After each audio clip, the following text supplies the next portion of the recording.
आदरणीय मेहमानों, आज हम अपने स्कूल के 25 साल सेलिब्रेट कर रहे हैं। हमारे स्टूडेंट्स ने यह साबित किया है कि वो इंटरनेशनल स्टैंडर्ड की एजुकेशन ले रहे हैं।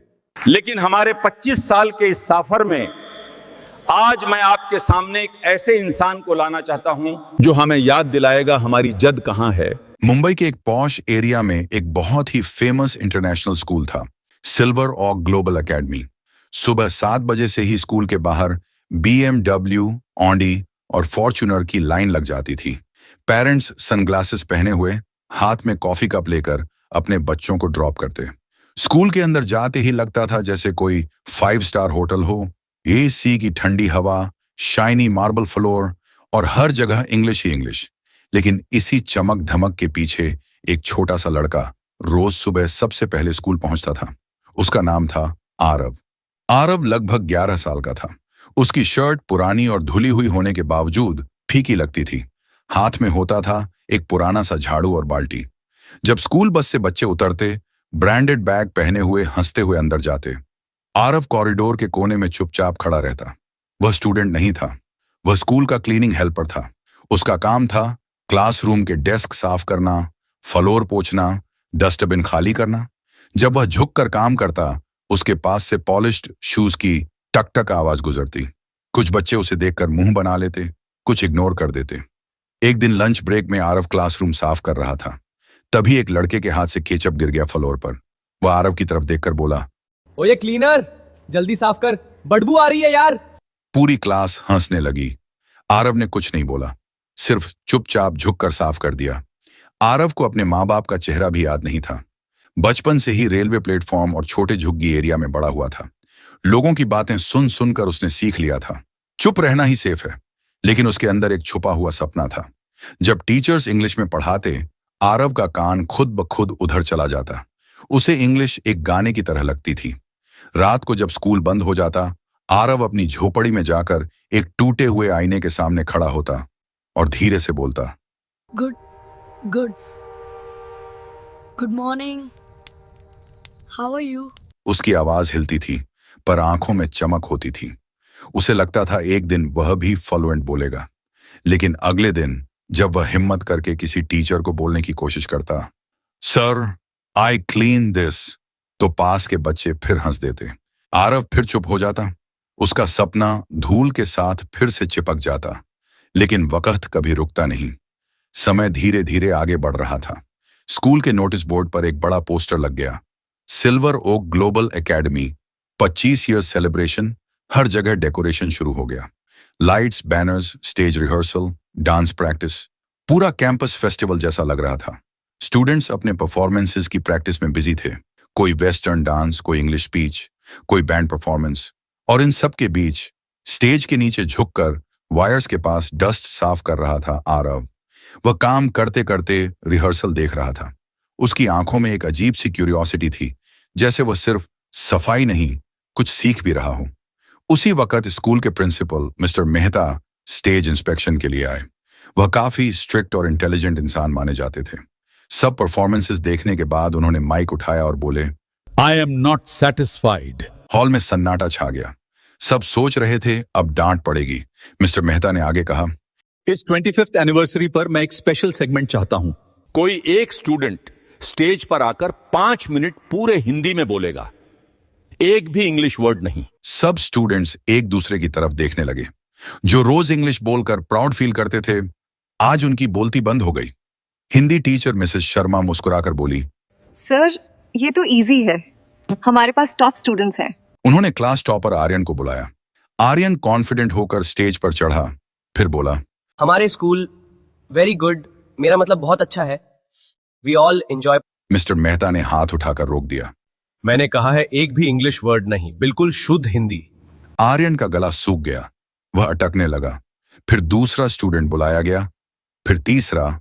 लेकिन हर किसी के बीच बीच में एक्चुअली, बट, सो आ ही जाता। टीचर्स भी अनकंफर्टेबल हो गए। सबको एहसास हुआ इतनी मॉडर्न एजुकेशन के बीच कहीं ना कहीं अपनी लैंग्वेज दूर हो गई थी। शाम तक एक भी परफेक्ट कैंडिडेट नहीं मिला। मिस्टर मेहता अपने ऑफिस में सर झुकाए बैठे हुए थे। उनके सामने स्कूल के सीनियर टीचर्स खामोशी से खड़े थे। ये शर्म की बात है, हमारा स्कूल 25 साल पूरे कर चुका है, लेकिन आज तक हम एक भी ऐसा स्टूडेंट नहीं बना पाए जो अपनी मां भाषा में सिर्फ 5 मिनट बिना रुक के शुद्ध बोल सके। अगर काल इसी स्टेज पर हम अपनी ही लैंग्वेज का सम्मान न रख पाए तो फिर इस एजुकेशन की असली कीमत क्या रह जाएगी।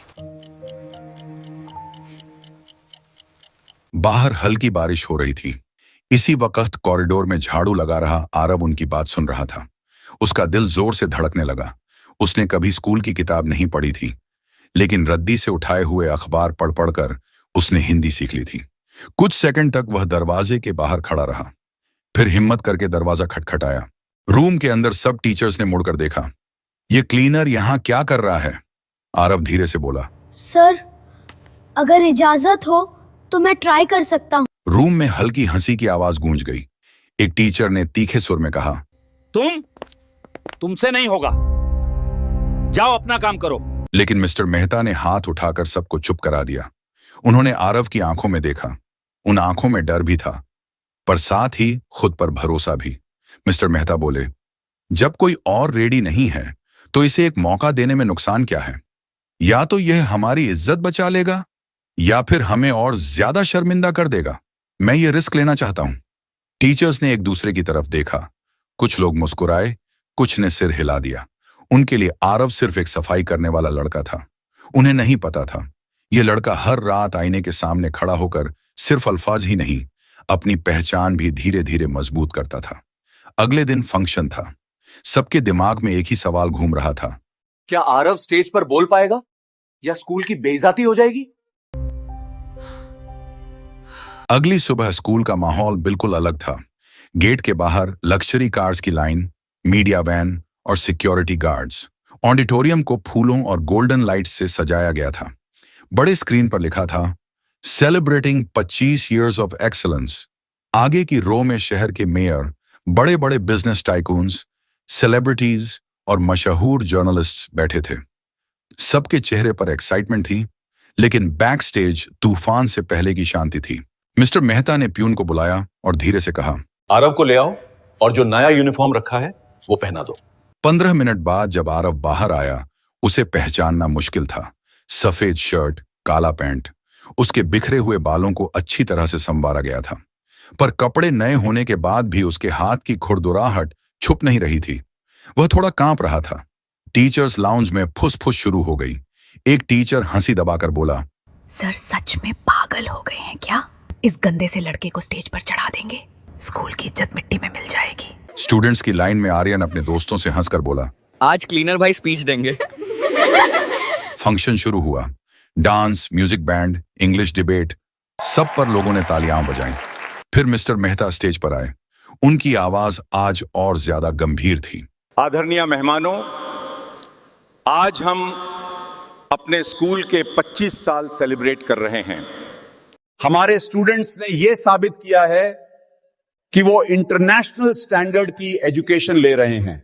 लेकिन हमारे 25 साल के इस सफर में आज मैं आपके सामने एक ऐसे इंसान को लाना चाहता हूं जो हमें याद दिलाएगा हमारी जद कहां है और हमारी मां भाषा हिंदी कितनी ताकत रखती है। ऑडियंस में उत्सुकता फैल गई। सब सोच रहे थे, शायद कोई बड़ा लेखक आएगा या फिर कोई मशहूर शख्स। तब प्रिंसिपल ने मुस्कुराते हुए घोषणा की, मेन स्टेज पर आमंत्रित करता हूं आरव को। नाम सुनते ही ऑडिटोरियम में हल्की हंसी की लहर दौड़ गई। कुछ लोग एक दूसरे से पूछने लगे, कौन आरव?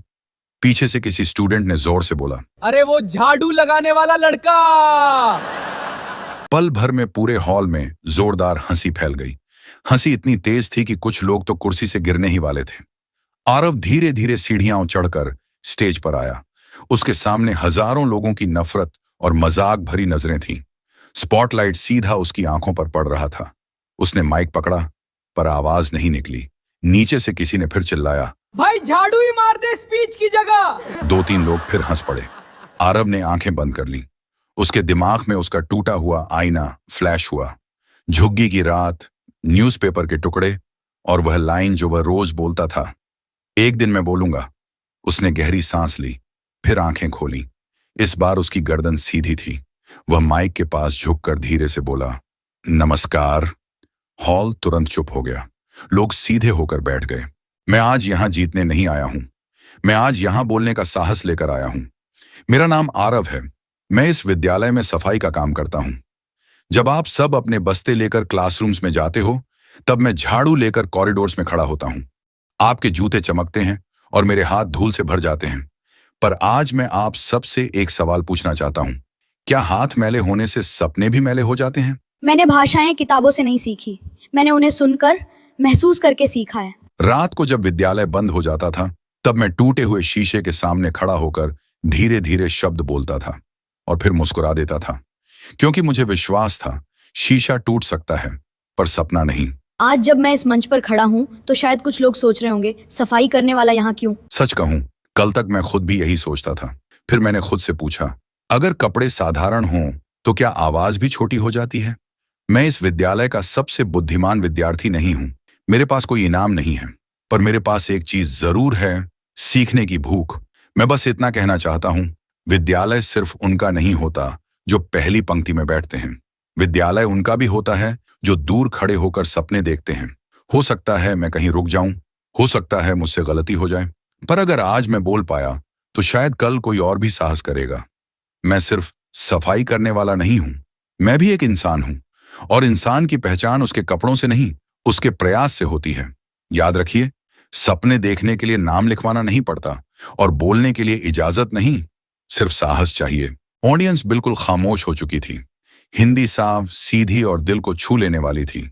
हर शब्द क्लियर, बिना एक भी इंग्लिश वर्ड के। जो लोग कुछ देर पहले हंस रहे थे, अब उनकी आंखें खुली रह गई थीं। टीचर्स एक दूसरे की तरफ देख रहे थे। क्या यह वही आरव है?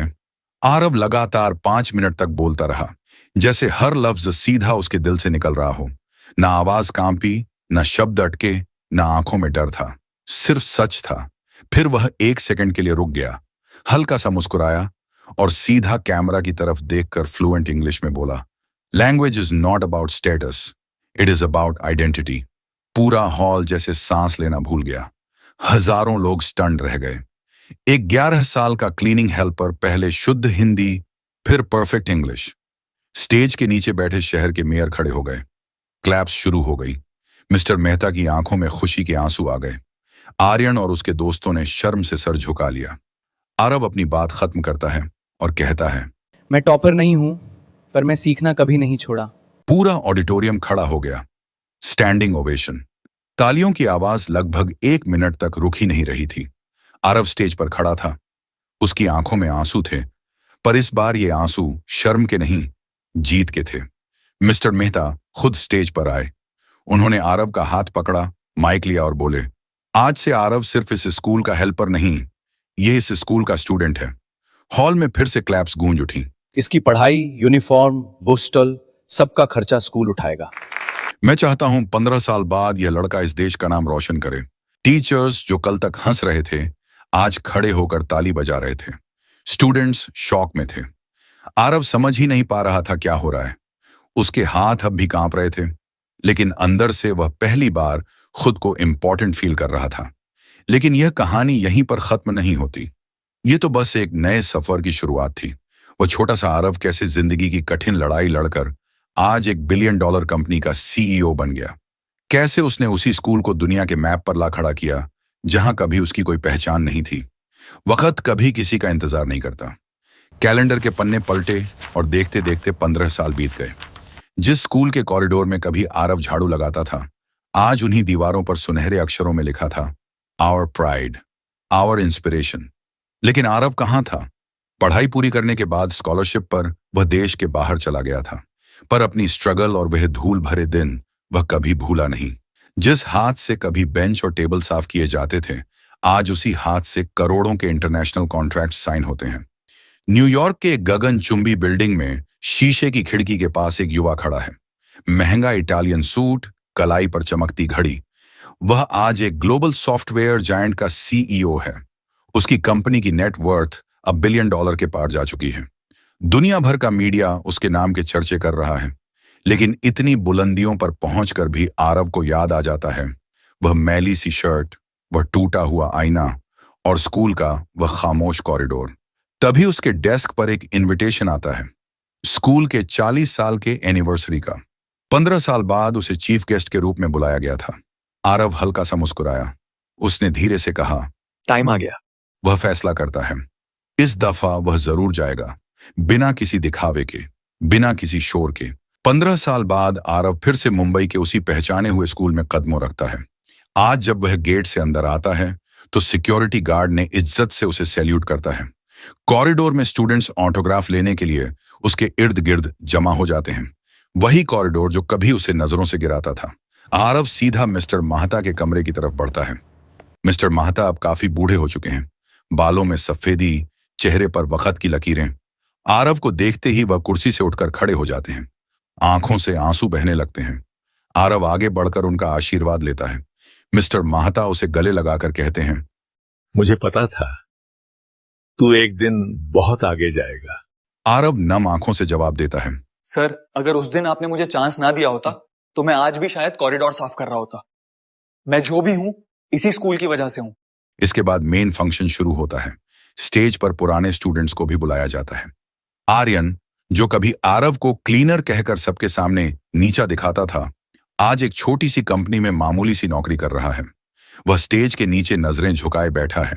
उसे कभी ख्याल भी नहीं आया था कि जिसे वह कमजोर समझता था वह आज उसके सपनों से भी ज्यादा बड़ा बन चुका होगा। आरव स्टेज पर आता है। आज वह किसी महंगी सूट में नहीं, बल्कि एक सादा सा कुर्ता पजामा पहने हुए है। माइक के सामने खड़े होते ही पूरा ऑडिटोरियम बिल्कुल शांत हो जाता है। आरव बोलता है, 15 साल पहले जब मैं यहीं खड़ा था, मेरी पहचान सिर्फ एक झाड़ू लगाने वाले की थी। आज मेरी पहचान एक CEO के रूप में है, लेकिन मेरी असली पहचान न तब पहली थी न आज। मेरी सबसे बड़ी पहचान यही है कि मैं इस मिट्टी का बेटा हूँ, जिसने अपनी भाषा और अपनी पहचान से प्यार करना यहीं सीखा। फिर आरव घोषणा करता है, आज से स्कूल के जितने भी सुविधा वंचित स्टाफ मेंबर्स हैं, उनके बच्चों की पढ़ाई की पूरी जिम्मेदारी मेरी कंपनी उठाएगी। मैं नहीं चाहता कि कोई और आरव टूटे हुए आईने के सामने खड़ा होकर अपने सपने ढूंढने पर मजबूर हो। ये स्कूल सिर्फ एक इंग्लिश मीडियम इंस्टीट्यूशन नहीं, बल्कि एक ऐसी जगह है जहां कब्दों से नहीं, कबिलियत से लोगों को पहचाना जाता है। आरव ने एंड में कहा, टैलेंट यूनिफॉर्म नहीं देखता, सिर्फ मौका देखता है। आज आरव जहां भी जाता है इस स्कूल का नाम गर्व के साथ लेता है। दुनिया के बड़े बड़े कॉन्फ्रेंसेस में वह खुद को भारत के उस स्कूल का स्टूडेंट बताता है जहां उसे इंसान बनना सिखाया गया। उसकी वजह से स्कूल को इंटरनेशनल पहचान मिलती है। आज आरव सिर्फ एक सक्सेसफुल बिजनेसमैन नहीं, बल्कि हजारों सुविधा वंचित बच्चों के लिए एक जिंदा उम्मीद है। अपने ऑफिस के ड्राइंग रूम में उसने अपनी पुरानी झाड़ू फ्रेम करवा कर रख दी है, ताकि वह कभी न भूले उसकी शुरुआत कहां से हुई थी। ये कहानी हमें यह सिखाती है कि इंसान को ना कपड़ों से पहचाना जाता है, ना उसके काम से, बल्कि उसकी सोच से। भाषा सिर्फ बोलने का जरिया नहीं, भाषा होती है पहचान। और जब किसी को अपनी पहचान मिल जाती है तो वह दुनिया के हर स्टेज पर खुद को खड़ा कर लेता है। जो आज झुककर काम कर रहा है, कल वही खड़े होकर रास्ता दिखा सकता है। ये कहानी यहीं खत्म नहीं होती। ये कहानी हर उस दिल में शुरू होती है जो आज भी खुद पर विश्वास करने की हिम्मत रखता है।